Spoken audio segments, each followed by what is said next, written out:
ഇത്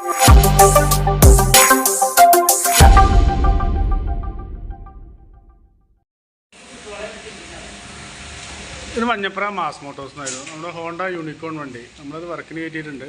ജന സർവീസായിട്ടാണ് ചെയ്യുന്നത്. ഫുള്ളായിട്ട് എല്ലാ ഭാഗങ്ങളൊക്കെ ഒന്ന് ചെക്ക് ചെയ്തിട്ടുണ്ട്. പിന്നെ വന്ന ചെയിൻ സ്പോക്കറ്റ് മാറ്റാനും അതുപോലെ എഞ്ചിൻ ഓയിൽ ചെക്ക് ചെയ്തിട്ട് മാറുക ഇതിനൊക്കെ വേണ്ടിയിട്ടാണ് വന്നത്. നമ്മൾ സർവീസായിട്ട് ചെയ്യുന്നുണ്ട്. ഫുള്ളായിട്ട് നല്ല ഭാഗങ്ങൾ ചെക്ക് ചെയ്ത് പോകുന്നുണ്ട്. അതിൻ്റെ ബാക്കിൽ ബ്രേക്കൊക്കെ ഒന്ന് ചെക്ക് ചെയ്യാൻ വേണ്ടി അയച്ചതാണ്. ബാക്കിൽ ബ്രേക്സ് നമുക്കത് മാറ്റാറായി കേട്ടോ.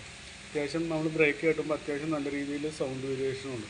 അപ്പോൾ നമുക്ക് ബാക്കിൽ ബ്രേക്കൊന്ന് മാറ്റാം. അതുപോലെ തന്നെ ഈ ഹബിന് ചെറിയൊരു തേയ്മാനം കാണിക്കുന്നുണ്ട്. തൽക്കാലം നമുക്കത് പേപ്പറൊക്കെ ഒന്ന് പിടിച്ചിട്ട് സെറ്റ് ചെയ്യാം. പുതിയ ബ്രേക്സ് മാറ്റിയിട്ട് വരുമ്പോൾ ഏകദേശം ഒരു സൗണ്ടൊക്കെ മാറിക്കോളും.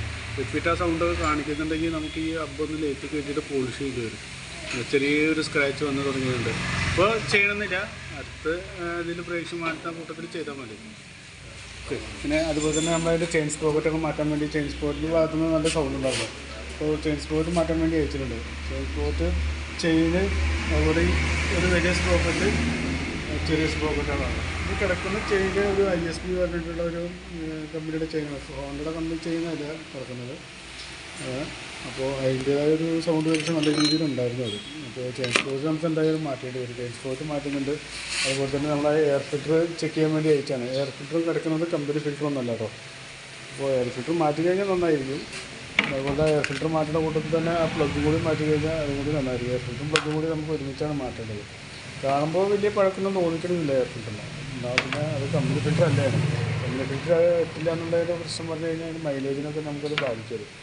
അപ്പോൾ മാറ്റുന്നുണ്ടെങ്കിൽ അതിൻ്റെ എയർ ഫിൽറ്ററും പ്ലഗും കൂടി ഒരുമിച്ചാണ് മാറ്റേണ്ടത്. പിന്നെ അതുപോലെ തന്നെ നമ്മളതിൻ്റെ ബാറ്ററി ഒക്കെ ഒന്ന് ചെക്ക് ചെയ്യാൻ വേണ്ടി അയച്ചാണ്. ബാറ്ററി ഇരിക്കുന്നത് 2024 മോഡൽ ആമോണിൻ്റെ ബാറ്ററിയാണ് ഇരിക്കുന്നത്.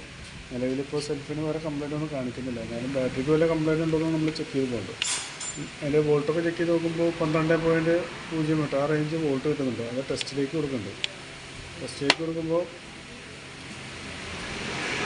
ബാറ്ററി ഓക്കെ ആയിട്ടാണ് കാണിക്കുന്നത്. ബാറ്ററിക്ക് നിലയിൽ വേറെ കംപ്ലയിൻ്റ് ഒന്നുമില്ല. നമുക്കത് എഞ്ചിൻ ഓയിൽ ചെക്ക് ചെയ്ത് കഴിഞ്ഞപ്പോൾ എഞ്ചിൻ ഓയിൽ മാറ്റാറായില്ല. അപ്പോൾ എഞ്ചിൻ ഓയിലും കൂടി ആ കൂട്ടത്തിൽ മാറ്റി വയ്ക്കുന്നുണ്ട് കേട്ടോ. അത് വേറെ ഫ്രണ്ടിലോട്ട് വന്നു കഴിഞ്ഞാൽ ഫ്രണ്ട് ഡിസ്കിൻ്റെ പാഡൊക്കെ നമ്മൾ ചെക്ക് ചെയ്യാൻ വേണ്ടി അയച്ചിട്ടുണ്ട്. ഇതിൻ്റെ ഡിസ്കിൻ്റെ പാഡ് നിലവിൽ വേറെ കുഴപ്പമൊന്നുമില്ല. നമുക്കത് ക്ലീൻ ചെയ്ത് ഉപയോഗിക്കാം. വേറെ കുഴപ്പമൊന്നും കാണിക്കുന്നില്ല കേട്ടോ. വേറെ പറയുന്നതൊക്കെ വേറെ കംപ്ലൈൻ്റ് ഒന്നുമില്ല.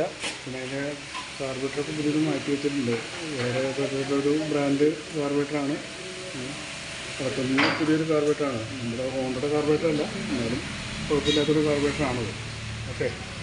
അപ്പോൾ നിലവിൽ വരുന്ന വർക്കിൻ്റെ എസ്റ്റിമേറ്റ് പറയാം. നോക്കിയിട്ട് അതിൻ്റെ ചെയിൻ സ്പോക്കറ്റ്, അതിൻ്റെ എഞ്ചിൻ ഓയിൽ, എയർ ഫിൽറ്ററും പ്ലഗും അടക്കമുള്ള എസ്റ്റിമേറ്റ് പറയാം. നോക്കിയിട്ടൊന്ന് റിപ്ലൈ ചെയ്താൽ മതി. ഓക്കെ.